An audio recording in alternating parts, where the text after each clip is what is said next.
Olá, aqui é Leonardo Silva. Hoje eu quero construir contigo uma possível resposta para essa pergunta tão auspiciosa, tão interessante que é: tu vive ou sobrevive? Para responder essa pergunta, eu quero construir um raciocínio que te ajude a começar a te responder essa pergunta. Esse raciocínio está baseado na psicologia humanista, na psicologia positiva e na psicologia evolucionista. Vamos lá tentar responder essa pergunta? Então, eu queria partir, antes de começar a trazer esse raciocínio, de uma premissa básica que é a seguinte. Ela vem lá da psicologia humanista do Carl Rogers. Ela diz o seguinte: o ser humano tem a capacidade natural de buscar tanto a conservação e a sobrevivência, como o enriquecimento e valorização da espécie. Certo? É como se tivessem duas energias, duas predisposições claramente, digamos, disponíveis para a nossa espécie. Então, assim como as espécies não racionais, fica bem claro que a gente busca sobrevivência. Quando a gente é agressivo, né? Nos animais fica fácil de ver essa agressividade quando há muita luta, fuga, né? Os processos de luta, fuga e congelamento que os animais fazem aí na natureza, a gente consegue observar claramente. Nós também temos esses mecanismos de sobrevivência. Isso significa não só a capacidade de reprodução, mas a sobrevivência do eu. Já que nós somos animais mais abstratos, a gente também não gosta de ser atacado, então a gente lança mão de defesas, a gente não gosta de uma situação, a gente não aparece naquele local, a gente distorce a informação porque aquilo é difícil da gente ouvir. Então são todos processos defensivos que têm a ver com essa vibe, digamos, de sobrevivência que a gente falava anteriormente. Mas o ser humano também tem uma capacidade que é natural, digamos que é da nossa espécie, de buscar a valorização, digamos, os potenciais máximos, ou o que a gente chama hoje na psicologia positiva de florescimento. Então, nossa espécie ela não veio só para sobreviver. Isso é um ponto interessante que eu gosto de trazer. Nós, seres humanos, não viemos somente para nos adaptarmos e sobrevivermos. O ser humano é o único animal capaz de produzir cultura. É o único animal que se conecta com valores. É o único animal que consegue perceber a morte, se conectar com os ciclos, né? Com o início e o fim de cada ciclo, que é, no caso, a questão da morte e da vida, a dualidade morte e vida, e se posicionar existencialmente frente a isso. Então, o que eu vou fazer durante essa vida que eu tenho? Eu vou somente sobreviver? Vou viver uma vida onde eu vivo para consumir e simplesmente viver os prazeres da vida? Vou tentar deixar uma contribuição, deixar um legado, ajudar as pessoas, viver através de valores que são coisas muito abstratas comparadas com a sobrevivência da espécie. Então, nesse sentido que eu digo que a gente tem duas formas bem claras ligadas ao nosso funcionamento, à nossa espécie, também embasado pela psicologia evolutiva, que uma delas tem a ver com a sobrevivência e a outra tem a ver com enriquecimento, valorização e florescimento. Certo? Eu coloquei no quadro aqui atrás algumas características das pessoas que, né, na verdade, todos nós temos essas características, tá? Vamos deixar bem claro, porque elas também trazem potenciais da nossa espécie.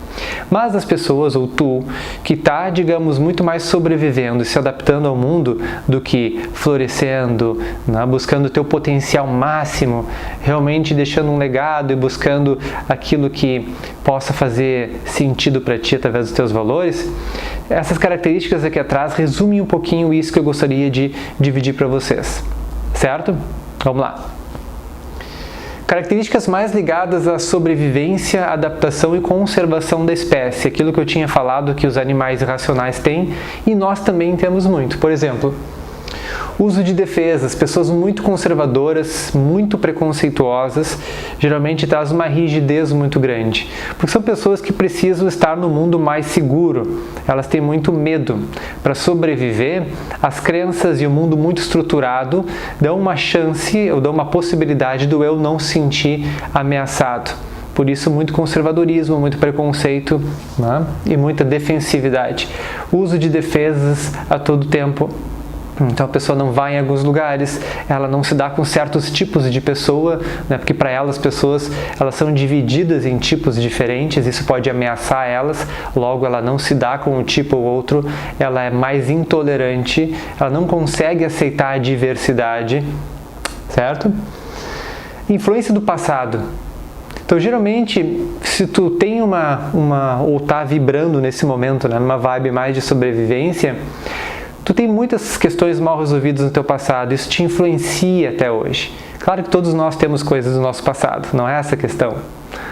A grande diferença da gente ter uma influência do passado é que no momento presente a gente é prejudicado por essas experiências que não foram bem resolvidas, que a gente não conseguiu trabalhar para resolver.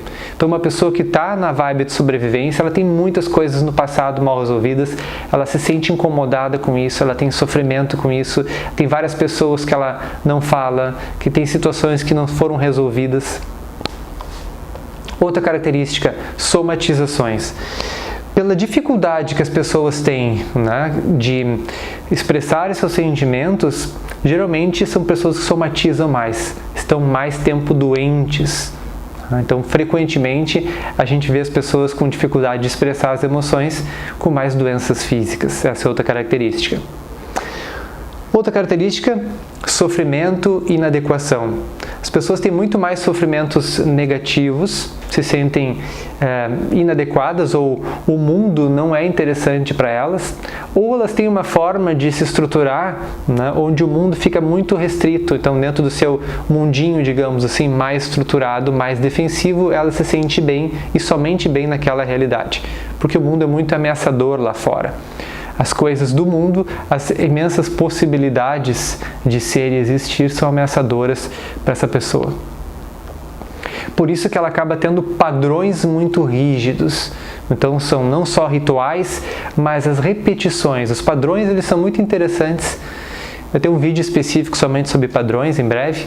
Então o padrão, ele nos dá a oportunidade de sobreviver, porque a partir do momento que eu ritualizo e que eu deixo aquela atividade, digamos assim, bem conhecida, eu não preciso gastar energia com ela e eu garanto mais facilmente a minha sobrevivência. Só que muitos padrões que a gente utilizou para sobreviver lá na infância, por exemplo, eu tive que ficar mais quieto frente a um pai submisso, opressor, esse ficar quieto mais tarde vai me trazer muito sofrimento, porque eu não consigo me expressar, isso vai resultar numa baixa autoestima. Então esses padrões que eu desenvolvi para sobrevivência, hoje, no momento presente, podem me fazer falta. Então a gente vai percebendo que as pessoas que estão nessa vibe mais defensiva de sobrevivência, elas têm muitos padrões e muitas vezes padrões rígidos que impedem a pessoa de pensar diferente e ter atitudes diferentes. E uma última característica das pessoas que mais sobrevivem do que florescem é a influência externa. Então são pessoas extremamente influenciadas por aquilo que os outros dizem, da realidade externa. Muitas vezes até o clima influencia essas pessoas. Então, parece que essa membrana seletiva do eu e do meio, ela é extremamente permeável para as influências externas. O que já não acontece, por exemplo, de uma pessoa, né, digamos, que está buscando essa plenitude, uma pessoa mais aberta a essa vibe de florescimento, de valorização da nossa espécie. Certo? Então, a gente caracterizou a ideia da sobrevivência, da adaptação, e agora a gente vai caracterizar a ideia da conservação,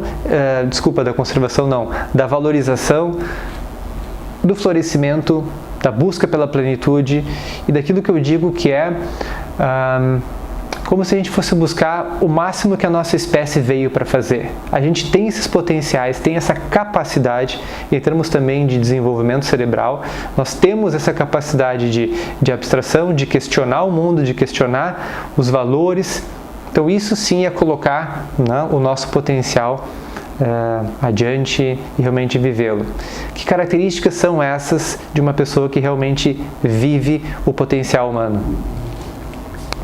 São pessoas mais abertas à experiência. São pessoas que frequentemente dizem sim, elas conseguem te ouvir mais claramente. Dificilmente tu vai ver uma pessoa preconceituosa e muito rígida, porque elas estão muito abertas. Elas entendem que o mundo é feito de diversidade e que essa mistura de diversidades é uma oportunidade de aprendizado para ela. Então ela está muito aberta às experiências.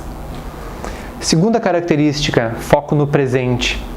Dificilmente uma pessoa que está realmente vivendo na questão da valorização do crescimento vai ficar muito preso ao passado, né, que caracteriza muitos aspectos, muitos transtornos, como por exemplo a depressão, ou muito no futuro, né, que traz uma insegurança interna muito grande nos casos de ansiedade. Então as pessoas que estão, digamos, conseguindo trazer o seu potencial, o potencial da espécie, elas conseguem ficar mais no momento presente, mais no aqui e no agora, realizando suas atividades. Desde sentir o ambiente até se conectar no momento presente com as emoções, com a sua intuição e fazer com que isso seja um referencial para ela tomar as suas decisões. Outra característica, ela se expressa mais facilmente, ela é mais assertiva. A gente conversava antes que as pessoas que têm uma questão mais forte de sobrevivência e adaptação, elas não conseguem se expressar tão facilmente, né? Elas são, digamos, ou têm estratégias de comunicação mais, digamos, introspectivas, né? Mais passivas ou mais agressivas. Aqui a gente tem, na ideia da expressão e da assertividade, pessoas que realmente falam aquilo que sentem. É o que a gente chama também de congruência. Aquilo que elas pensam, aquilo que elas sentem, aquilo que elas comunicam estão em equilíbrio. Então, pessoas que estão já, né, nessa vibe, né, de florescimento, elas são mais congruentes. Essa é uma outra forma da gente falar, tá? A pessoa também busca plenitude, autoconhecimento. Ela percebeu que não é mais o caminho, não é mais a mudança do mundo, é a mudança interna. Então eu preciso olhar para mim mesmo. A partir do momento que eu me faço convites para a mudança, eu consigo mudar o mundo. Eu consigo enxergar as diferenças do mundo, logo consigo enxergar as diferenças internas. Então essa fluidez entre o interno e o externo está muito mais facilitada. Logo, essa pessoa percebe que ela precisa se trabalhar.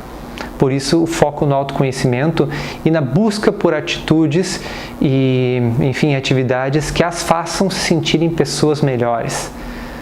Então, se eu sinto que eu não sou uma pessoa tão legal, por quê? Porque eu estou num processo de observância para aquelas coisas que eu estou fazendo na vida, para as atitudes que eu estou tomando. Logo, eu vou me observar para ser uma pessoa cada vez melhor, para buscar esse potencial máximo, para dar vazão para o meu propósito de vida e assim por diante. Outra característica é uma pessoa que não está num processo de rigidez. Ela não precisa estar rígida, porque o mundo ele não é ameaçador. O mundo ele é um conjunto de possibilidades de enriquecimento. Então são pessoas que estão numa fluidez bastante grande. Elas pensam diferente frequentemente, porque as diferentes experiências da vida trouxeram outras oportunidades de aprendizado que ela agora já incorporou facilmente ao seu eu. Então ela não precisa mais ter os mesmos padrões rígidos. São pessoas que a gente consegue olhar no espectro de tempo da vida que pensam muito diferente do que muitos anos atrás. Porque aquelas experiências foram fazendo sentido para a sua realidade e elas foram aplicando isso no dia a dia. Então não precisa haver padrões nesse sentido. E uma última característica é a fonte interna, né, que é o oposto, né, da vibe de sobrevivência e conservação. As pessoas que estão realmente vivendo o potencial máximo da nossa espécie, elas têm o eu, os seus sentimentos, a sua intuição como uma grande fonte interna da avaliação do mundo. Significa o quê? São pessoas que bancam mais facilmente suas ideias, que buscam os seus objetivos, que estão conectadas com uma realidade que é maior do que elas mesmas. São pessoas que geralmente têm uma facilidade de se conectar a questões mais espirituais, né, no sentido de se conectar com algo maior do que elas, de questionar a vida, porque esse mundo não é ameaçador. E ela percebe, pelo contrário, que há uma interdependência entre ela e o mundo, e ela vai fazer o máximo para servir esse mundo de acordo com as suas capacidades. E aí, o que acharam? Tu te conectou mais com a vibe da conservação, da adaptação ou do florescimento e da plenitude da nossa espécie? Vamos fazer um exercício então? Vamos lá. O exercício é o seguinte. Como a gente está falando aqui de uma pergunta que é muito pessoal e muito subjetiva, o exercício ele é relativamente simples. Então, o que eu vou sugerir para ti? Que tu possa ler essa lista, né, aqui da parte da sobrevivência, da adaptação, e ler aquela lista ali do enriquecimento e da valorização da espécie. Claro que essa lista aqui, essas listas elas são polarizadas, então a gente tem um contínuo. A gente pode ter vários momentos características da parte de conservação e vários momentos da vida, ou várias áreas da vida, características de, digamos, valorização e crescimento. Então isso é um contínuo. Então o que eu peço é o seguinte, dê uma olhadinha nessa lista da esquerda e na lista da direita, e percebam o que acontece com vocês em termos de sentimento ou de corpo. O que bate em vocês? Será que pode ser a rigidez? Não? Será que foi aquele aspecto enquanto eu falava? O que bateu em vocês em termos corpóreos? O que vocês não concordaram em relação àquilo que eu disse? Isso que bate na gente, que geralmente a gente não curte, que dá um mal-estar, que é o que a gente chama de sombra, vai ter um vídeo só sobre isso. O que toca na tua sombra, geralmente é um aspecto importante para tu dar uma olhada. Tá? Então, sinal que tem alguma coisa aqui de adaptação e conservação que tu precisa olhar. Certo? E se tem alguma característica ali de valorização e crescimento, digamos, te chamou a atenção, como é que tu pode fazer para reforçar aquelas características no teu dia a dia? Certo? Obviamente, como a gente está falando aqui de uma prática pessoal, pode ser que muita coisa comece a surgir desse exercício. Então, realmente eu recomendo que, se isso mobilizar bastante, vocês possam, ou tu possa buscar a ajuda de um profissional, de um psicólogo de preferência, que consegue entender melhor, né, a parte saudável do ser humano, para tu buscar essa conexão com o teu eu e entender o que está te incomodando e como é que tu pode fazer para talvez vibrar, né, mais nessa vibe de crescimento, valorização, florescimento da nossa espécie, que talvez nesse momento da tua vida não está fácil e que tu possa, né, talvez pedir ajuda para isso. Certo? Espero os comentários de vocês e agradeço muito a oportunidade desse vídeo.